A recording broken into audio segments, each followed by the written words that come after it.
Hey guys, welcome back to Catching Up with Kat. I'm your host, Catherine Michelle, and a 2026 bride. Today's episode is so good. I interviewed the very talented Phoebe Crosby, who is a bridal designer here in the UK. She does bespoke bridal design, so she really will make you whatever dress you desire, but has a really incredible aesthetic that I found and really connected with. Phoebe and I connected on TikTok first, and you'll hear more about how we connected in the interview. So stay tuned for that. The interview also covers everything from how to find your perfect dress, what to look for when you're designing your dress, what are the timelines for if you want to customize your dress, all of that. It's fantastic. There's a plethora of information there, lots of tips and tricks. Phoebe, you were wonderful, so I can't wait for you guys to hear that. But quickly, I'm going to give you a little update. I apologize that this episode's coming out a few days late. I just got back to London from France, doing the venue tour, the food tasting, all of that. Spoiler alert, that trip went so well, but I will give you a very full recap of that trip next week. But it was fantastic, and I'm so excited with the direction that everything's going in. I got to meet my planner in real life. She's incredible. Oh my gosh, worth every penny. And I just had the best time with my mom and my fiance and his family in France this past weekend. What else do I need to catch you guys up on? This week is Valentine's Day week. Happy Valentine's Day to everybody. I love you. Thank you for listening. You are my Valentine. I will be your Valentine. What are we doing for Valentine's Day this year? We are still trying to figure that out. We have a dinner reservation at a restaurant in Marylebone. We are currently trying to find our post-civil wedding dinner location in London. And so we thought that for Valentine's Day, we would go to one of those restaurants, try it out, and see if that's maybe where we want to have dinner with our family after our civil ceremony in May. So that's what we're going to do. And also this week is our 3-year anniversary, so that's really exciting. The past 2 years, we've gone back to the restaurant that we had our first date at, but unfortunately that restaurant's closed. So we won't be doing that. We're going to be combining our anniversary dinner and Valentine's Day dinner together into one. And we've both been traveling so much. It's actually today, it's Monday, February 9th. That's our anniversary. And we're just going to cook dinner at home because we haven't been home and just chill. And it sounds perfect. He was like, let me take you out to dinner. And I was like, I don't even think I'm going to appreciate it that much right now. Like, can we have a sober dinner at home, home cooked meal? Because we had so much fun in France this past weekend, eating everything and drinking everything that I just need a second. And then we'll go out on Friday and have a fantastic anniversary/Valentine's Day dinner at a restaurant that we're excited to try and potentially book for our post-ceremony family dinner. So, yeah, I don't want to take up any more of your time. Jump into this episode with Phoebe. She is such a doll, and I can't wait to chat with you guys next week about all things France and wedding venue touring, hair and makeup trials, all of that. So, anyways, I'll talk to you guys soon. I hope you enjoyed this episode. Bye.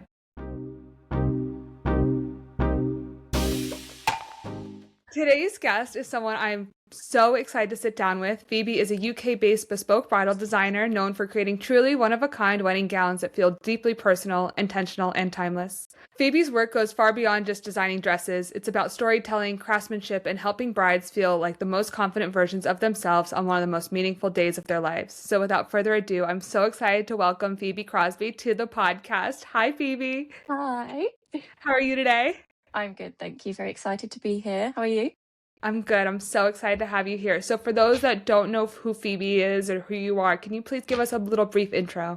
Yeah, I'm a bespoke bridal designer. I'm based in Cambridgeshire, so every one of my pieces I make made to measure for every single bride, whether that's internationally or if you're coming to the studio, I'll create like a completely new pattern for everyone because my main priority is the fit. A lot of my designs, I don't know if you've noticed, are corseted. Mm-hmm. So with that, the fit of like the torso length, all of that sort of stuff is super important. And I just don't think standard sizing is necessarily a thing. I totally agree. It's so frustrating. You go in one store and you're a size 2, and you go in another, you're a size 4, and then you go to another country and a 2 it's is now a completely 6. different. And Yeah. it's just like, it's so confusing. Yeah. Was fashion always your plan? And when did bridal come into your life? No, it wasn't. So I've always been doing like creative stuff. So I've been drawing and painting since I was probably like 5. And then I went into makeup artistry when I was, I think, 17. So I worked at Mac for 2 years and then had my first baby, and that's when I learnt to sew. And Yeah. how old is your child now? She is 7. So we've now My got gosh, you look 3. so young to have a 7-year-old. I probably am. I had her when I was 20. Oh, bless you. That's amazing. She must have so much fun running around your design studio. Yeah, actually yesterday they were all in here. So we've got Joey, who's 10, who's my husband's son as well. Mhm. So he was here, and then Isla is 7, so she was helping as well. And they were just in the room cutting out some appliques for me, and it was so nice. Oh, I love that. They love So, it. what pushed you to start your own bespoke bridal brand versus working with an existing bridal house? Honestly, I feel like I'm one of those people that just like you see something, you're like, I can do that. Yeah. I'm gonna do that. So for me, I think it was always going to be the way. Like, I like being able to design exactly what I want and like have the freedom to do that. I think going into an existing bridal house definitely would have been easier, but I mean, who wants that? I also, as someone that's such a fan of your work, you have such a distinct voice within the bridal industry, which is why I really resonated with your work and connected with you on social media and wanted to interview you because your designs are not copy paste. They don't look like Mhm. another designer's designs. Like you have a really unique voice of your own and designs of your own. So, I, as someone that's a fan of yours, I can understand why you didn't go into another house and why you started your own. Oh, I love that. Thank you. Can you explain to us brides and anyone else that's listening what bespoke truly means and how that goes beyond just measurements and what that means in your house? Yeah. So, I mean, it will be different for everyone. For me, so I've got like 2 separate sort of ways to do it. We've got made to measure. So you'll take one of my designs and then we'll either make it exactly how it is or you can customize some pieces. So a lot of my brides will change like the neckline of something if they want it like straighter or more curved, Mhm. or change the lace over. And then you've got bespoke. So that's where we'll sort of start off with a mood board. So you'll send over your Pinterest boards, any screenshots, inspo that you've got. Um, and then I'll sort of come up with a design based on that, because I feel like a lot of the time brides will have these lovely mood boards and there's a lot of different elements within them. So they'll have like a lot of lace and then they'll have some like satin detailing on some of them. And it's just sort of figuring out a way to blend that into one dress. Mm. Um, and then, so you'll come into the studio for a toile fitting, and that's just like a calico fabric, it's just like a plain cotton. Mhm. And that's where we're going to perfect the fit ahead of actually creating the dress. So once your dress is finished, there's no alterations to be done. It's just made for you. And it's so fun. It's such a nice process. And like seeing the brides at the end when it like fits them perfectly, because of course there's a lot of corsetry, and they Yes. look in the mirror and they're like, oh my God. I love that. How long does that process typically take from when a bride contacts you to, I guess, walking down the aisle? Like, what's a comfortable range for a process like this? Ideally, I would love around 8 months. Okay. So usually the way it works, if you've got the first 2 months of that will be sort of me doing my sketches, and then we're going to go back and forth a few times Mhm. until like sometimes it's perfect the first sketch, and they're like, yeah, love that, let's do that one. And then sometimes we'll go back and forth and we'll sort of say, okay, you love this one, but maybe let's change the skirt over. And so we'll do that. And then I'll be making the toile sample as well for those first 2 months. And then first fitting is around 6 months before. So depending on the fit of the first sample, we might need a couple more. And Right. then, yeah, usually your final fitting is about 4 weeks before the wedding. Wow, that's so exciting. So, Yeah. how would you describe your design style in a few words? Oh gosh. Structured, feminine, and romantic. I agree, as someone that's a fan. Okay, good. Out of curiosity, what inspires your collections the most? Is it the fabric? Is it the bride story, architecture? Like, where do you get your inspiration from? Honestly, everywhere. Like there's constantly ideas in my head. Like I'll be laying in bed and I'll say to my husband, "Oh, I just got to go downstairs quickly. I need to Yeah. go and sketch this," because it will come into my head, and I'm like, I need to make it. Yes. So yeah, anywhere. I mean, fabric I find really inspiring. Like sometimes, so I just had a fabric delivered and I thought that it was going to be beaded and it wasn't. And I was like, okay, it's not going to be the dress that I thought that it was going to be. But then I started cutting it out and using it for like a slightly different style. And I actually enjoyed that challenge of being like, okay, it's not what I thought it was going to be. How can I use it now? And it's like a completely different dress, which I'm absolutely obsessed with. It's for the new collection. Oh, I can't wait. I can't wait to see it. You have to post it on TikTok so I can see it and like it and share it and Yes, everything. I will. It's coming in March, Ay, so not that's so too long. exciting. Yes, yes. I can wait until March to see something Yes. gorgeous. As a female and a business owner and a mom and all the things that you are, how do you juggle it all? What are your biggest challenges in doing all of this? And do you have any pieces of advice for, someone that's trying to juggle home life, work life, starting a brand, branding yourself, all of that? hmm I mean, it's definitely difficult. Like, I've had days where it's been super hard, but I mean, my husband is super helpful. He's Mhm. amazing. Um, I think probably the most difficult thing is like the business is completely self-funded. And I think for most people, when you're first starting out, you can take a few more risks and like put loads of money into your collections and your social media and your marketing. But obviously for me, I have to consider the children as well. So you can't take those big risks. So I think it's been that just like taking it slow and steady and just very much believing in yourself. So my husband, when I first started, I think I'd only made like 3 mini dresses, and obviously I've made my wedding dress. Yes. And I was really struggling to say to people, like when they said, "What do you do?" I would just say like, I just look after the kids," because that's what I'd always said. Right. And I was really struggling to say to people, "Oh, I'm a bridal designer," because I just felt like it's not true. And my husband looked at me, he was like, "You need to start believing it because if you don't, no one else is." And honestly, since that day, it's just like one of those things, that just sticks with you. And I was Yeah. like, okay, yeah, I am a bridal designer. And since then, it's honestly it's been so much better. Like I feel that I am a bridal designer now, obviously. You But yeah, are just one. just being confident when you're first starting and just like manifesting it. That is inspiring because, of course, like I'm a bride to be, but Yeah. I have my own marketing business that I've had for 7 years. And I'm also trying to do this podcast and actually launch another business on the side. So it's a lot to Yeah. juggle. And I don't even have kids.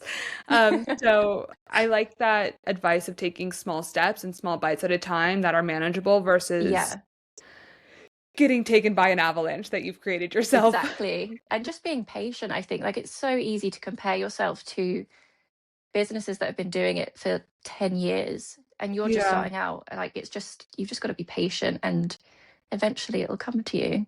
Absolutely. So typically on the podcast, I like to ask about people's love stories, and I hadn't prefaced that I would ask you because I didn't anticipate it. But if you don't mind sharing, can you tell me how Yeah. you met your husband? Yeah, of course. So we were working or I was working at a hotel near me. Okay. I think I was like 16 at the time. Oh. And so I was a waitress, and then he walked into the kitchen. He was one of the new chefs. He Hmm. walked in, and I was like, I love that man. um, but then we were just friends for like, I think a year or two. And then eventually we were just like, okay, let's do this. Oh And my gosh, then that's we sweet. had a baby like 6 months later. Well, not Aw, had one. We got, yeah. that's wonderful. And you designed your own wedding dress? Yes. How was that? Was that really easy or was that like oddly really difficult? So that first one was really difficult, but it did teach me a lot of what I know today. So I'm completely self-taught with the sewing. I haven't been to university or anything. It's just like I have a very strong passion for it. So I'm like trial and error, a lot of patience. I'm going to get it right. Um, so that first one was just like, obviously I'd been doing children's clothing. So that Mhm. is a completely different ball game. It's tiny and I've been using a lot of vintage fabrics. So yeah, it was just like learning about the construction of a wedding dress. And I'd been to try on wedding dresses and it wasn't feeling like me. Obviously, I Right. was, I think, the first time I tried dresses on, I was maybe 21, and it just didn't look like me. Like I just had a baby Right. and nothing was making me feel good. So I said to my husband, I was like, I'm going to make it. And he was like, okay, what do you need? He's such a Um, supportive king. I love oh, I him. love him. He's so, so good. Honestly, I don't think I could have started it without him. Every time I'm like, oh my God, I can't do it. He's like, you can. You can do this. He's so sweet. That's Um, so cute. I'm gonna ask you if you don't mind sharing to send me photos of your wedding dress so I can put them up on the video yes. for people to see. So if you're Yeah. watching the video version, you can see all of Phoebe's beautiful designs as well as her wedding dress. Yeah, my wedding dress is actually such a different design to what I would have gone for now, which is really interesting. Um, it was like I mean, obviously you'll see if you're watching the Yeah. video version, but it was like a beaded bodice, which I still absolutely love. I love sparkles, Yes, so me a lot of too. my lace is beaded. Um, but I think I would have gone for a basque waist now, now that I've tried them on. But obviously, when I went wedding dress shopping, there was none of that available. It was just sort of like, the Yeah. standard A-line like wedding dress. Yeah, of course, and the trends have changed so much. And actually, that's kind of an interesting topic to bring up because I have gone wedding dress shopping Hmm. and, Yes, I you saw that. That know, looked so fun. I had the best time. But it's hard to figure out, do you lean really trendy? Do you lean more classic? How do you find your bridal style? So, what is your advice for someone that's trying to figure out what their bridal style is, knowing that it will evolve? Like you said, Yeah. years ago, you had a different aesthetic that you were interested in being, and now it would have been different Hmm. now. Yeah. I think it's just very important to go with what makes you feel good when you're trying them on. So my wedding dress, whilst I would have gone for something different now, I think that's purely because I know so much more and I've made so Right. many more different silhouettes. But when I was wearing my wedding dress, it made me feel so good. And I think that's what you need to focus on. Like you're Yeah. going to get a lot of opinions if you sort of bring people with you. I think that's the best thing about my studio. I just have one person in here along with the bride. Yep. And a lot of brides find that really helpful because it can be quite overwhelming when you've got so many different opinions saying like, oh, I don't know about that one. I don't love that one. And you're not focusing on what you want. You're focusing on what everyone else is thinking of you. Totally. I only went just with my mom and it was the best decision I ever made. Yeah. And I have a saying that I talked about in the podcast last week of having too many cooks in the kitchen. And if you have too many people giving you too many opinions, as someone that is a people pleaser, I'm gonna become too Yeah. overwhelmed. I just need my mom's opinion and we're gonna Yeah. figure it out. Because then you're going to look back on that and then like obviously you take pictures and then you're going to be like, why did they not like that part of the Mm, dress? And it's just going to overwhelm you. yeah. What advice do you have for brides that maybe feel like they have too many options? They're just overwhelmed with dress shopping. There's a plethora all over the internet. What is your advice for someone? I think obviously for me it's quite difficult because being bespoke, I do offer literally every option. So Right. you can change everything, which can be quite overwhelming. So it's Yeah. basically, we'll just sort of sit down together and we'll be like, what are the most important parts for you to have within your dress? So whether that's wanting to feel sculpted with a corset, whether wanting lace in there, like what sort of base color you want it. Um, so I'd just say, just like really sitting down and focusing on that and maybe thinking of like, if you were to find your perfect dress and it didn't have a corset, would you be really upset? Would you still buy it if it didn't have the corset? And if you wouldn't buy it if it didn't have the corset, for example, then you know that that's one of the options that you have to have. That's really good advice. How early realistically should a bride start looking for her dress? I know you said you need around 8 months ideally. Hmm. That is a difficult one because I only take on a limited amount of Right. dresses each month because at the moment it's just me. Right. And for me to be able to deliver the same service to every single bride, I have to limit that. Of course. Um, So, whilst yes, it will take maybe 8 months to make the dress, especially if you're a June 2027 bride and you're considering, get booked in now because Yeah. that is already quite full. Um, so, yeah, I mean, the timeline is 8 months, but whenever you're ready to secure your date, I'd recommend doing it. Okay. So if anyone's listening and they want to work with Phoebe, get the ring and then reach out to Phoebe Yeah, immediately. September this year is also crazy too. That's wonderful, though. I'm so glad to hear that you're so busy and that, business is Yeah. booming. I'm really excited. It's my first full year of wedding dresses. So I had a few last year, and then a lot of my dresses last year were international. So I'm really looking forward to like having the brides in, and it's going to be so nice. How are you finding most of your clients? Or I guess, how are brides finding you typically? Is it on social media? Yeah. So I'm just like completely organic marketing. That's amazing. Um, I think that's something that I like from the start. I was like, I'm not going to do it. I'm not going to pay for marketing because Yeah. then I think in my head, like if I do that, then it's not going to get seen again. Hmm. Um, but I also think like the brides that are actively searching for a bespoke dress are my brides. Yeah. I don't know. I feel like when I saw you on social media and we connected, I felt I felt like I knew you in a way because of your social Yeah, media. So it felt personable and you felt like I don't know how old you are, but you feel like roughly my age. Like you felt like a friend of mine that has this yeah, incredible company and it made it easy to approach you versus feeling yeah, maybe intimidated or like you're out of reach or someone I can't touch or talk to. yeah. No, I love that. I love doing TikTok for that reason. So when I first started, I was like unbearably shy. The thought of taking a video was just terrifying. Like I hated even leaving a voicemail. Yeah. But I think I did a series. It was like day one of trying on one of my dresses until I become your favorite bridal designer. Hmm. And a few of my brides actually found me through that one.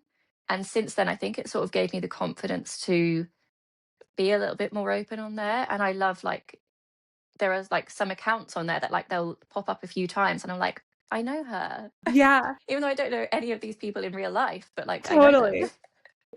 I love that. It's like that's the best part about social media to me. And then Yeah. here we are having a conversation. Like that's so cool. Yeah. And it feels so natural as well. Like it doesn't feel Yeah. businessy. No. So this is something I'm struggling with. Comfort over aesthetics on my wedding Mhm. day. I want to be comfortable. Right. How important is comfort compared to aesthetics, especially for a long wedding day? I think it's super important to obviously take both into account. For me, with my corsetry, I try to make them as comfortable as possible. Hmm. Obviously, you're being cinched in, but the type of boning that I use sort of steel boning and spring steel boning. So Cool. it's a mixture of the two to make your dress the most comfortable it can be. I feel like right now, like my dress is comfortable. I don't have a corset or boning in my dress, although I would have Mhm. really liked to just to feel like fully Yeah. sucked in. That would have been really nice. But I'm more concerned about my shoes. I'm like, how am I going Okay. to be in heels all day? Yeah, that's a hard Ouch. one. Yeah. I would just go for a block heel, depending on Yeah. your kind of dress. Like, I love the look of a stiletto heel, but I cannot walk in heels. So I did actually wear block heels on my wedding day, And you can't but even you see can't the see them. stilettos. Yeah. Yeah. That's kind of Maybe where for I'm your leaning evening to. look, if you're doing Mm, one of those, like if you're wearing like a mini dress or maybe a straight dress where you can see it a little bit more, maybe you could wear the stilettos for like for two those hours. hours. You'll already have a Yeah. couple drinks in your system, Take a throw couple on the pictures, take stilettos. them off. Yeah. What have you found is the most common mistake that brides make when they're choosing their dress? I think just listening to other people's opinions too much and not focusing on how they want to look and how they want to feel. Is there a big myth around wedding dresses that you would love to debunk? That you have to wear a wedding dress, like the big white wedding dress. I think that's definitely becoming a thing anyway. Like I feel like people are catching on to that. Hmm. Um, but for me, like my next collection is all about almost like the anti-wedding dress. So still bridal, but in a way that feels a little bit sexier. Yeah, Yeah, some different tones in I thought there. I was gonna be a ball gown bride, and I tried on a Yeah. ball gown, and it is so big. Like you don't realize how big a ball gown is until you're in it, and you're Yeah. like, how am I gonna wear this? Yeah, and it's got like a massive hoop in it sometimes, and it's It's just not crazy. practical. Oh, so I They guess look I'm getting married and gorgeous. they're so beautiful, but I felt like I was wearing a costume when I tried it on, at least for Yeah. me. And I Oh, I'd love love them to for see other what your dress brides. looks like. Yeah, I'll send you on the side. Yeah. So, as you're designing for your brides, do you also help with the accessories like their veils or gloves or if they're doing anything like that? Yep. So I make all of my accessories as well, they're all custom made. So even the gloves, I'll take measurements from you for like your bicep, Hmm. elbow, wrist length. So they're all custom made. I've got some very exciting veils coming up this year, which I cannot wait to do. But yeah, everything is all custom made. I have not gotten my veil yet. I don't know what I'm gonna do. I was thinking like Etsy or Amazon or something, but I might have to talk to you on the side and be like, what am I doing? Yes. The only thing is just to double check if you do that, just double check the color Yes, because a lot of the time the tool will be white and then you'll notice in your pictures if your dress is ivory, you're going to have like a blue sort of shadow around the veil. So right. that's like a really important thing to check. What color are your dresses? I know that they're all bespoke, so they could be whatever. Are they typically ivory? Are they diamond white? Are they bright white? Typically, I will go for ivory Hmm. because I just think it's the most Romantic. natural in light. And if you go for a plain white, usually in images that will come up very blue. And that's like another thing to think of with the groom's shirt as well. Just a little tip to make sure that that's not pure white if your dress is ivory, because then that's going to look blue and it'll make your dress look really cream. Wait, this is the best tip ever. I haven't heard There you this. We go. haven't gotten my fiance's tuxedo yet. Make sure it's an ivory. He's planning on wearing a white tuxedo jacket, which means Okay. that his shirt needs to also be ivory. Yeah. So just double check if you've got like a sample of your fabric, Okay. maybe take that with you. Okay. My mom's coming. We're going to France tomorrow. My mom's bringing the swatch, so I'll bring the swatch Oh back my to God. London Yeah. with me.